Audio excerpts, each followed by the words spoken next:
Okay, so seeing that ethyl formate doesn't really work, we're going more aggressive here. So I just put the methylaniline in with some formic acid. Ideally, I would have used a very high concentration, like 85 or 98% formic acid, but I don't have that. So I threw in whoever knows how much amount of formic acid of whatever concentration. It was in excess, that I know. And with some toluene. And this preparation is actually on Ortson. They call for the use of a 3-foot long Vigro column. I don't know why. I was actually going to set up a 3-foot tall column though, but you just don't really need that. So I'm using a 2-foot tall pack column instead, which, you know, the pack makes up for the, you know, shorter length of it. But they managed to distill it in 3 hours. It has been like 7 hours right now. So I don't know.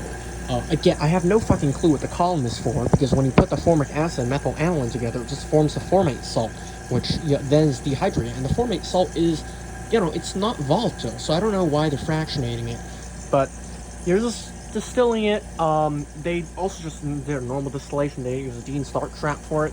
So I'm using that so I can monitor the water forming. Though there is actually some formic acid coming over. I think formic acid also forms an azeotrope. Maybe that's why they're using a column. Either way, I don't really care, because there's probably not going to be that much formic acid volatilizing over there. You know, you're using an excess, and it already forms the formate salt. So, yeah, I kind of got fed up with it going slowly, so I just turned the heating up to max. Because whatever.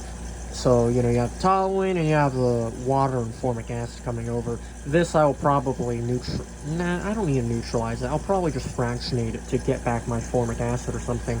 I've already had to drain this 100 milliliter Dean Stark trap twice now, by the way. Or not twice.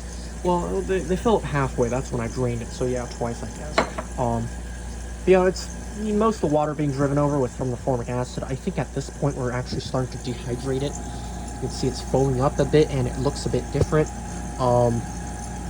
So I think that's a good sign. I don't know. We'll just wait. But yeah, I also had this thermo watch doing that thing, because it said, oh, you have a fraction at 84 degrees or whatever. Again, I just don't know why.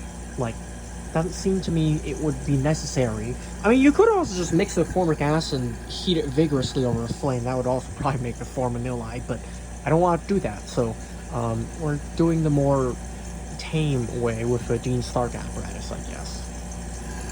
Hopefully this works, though.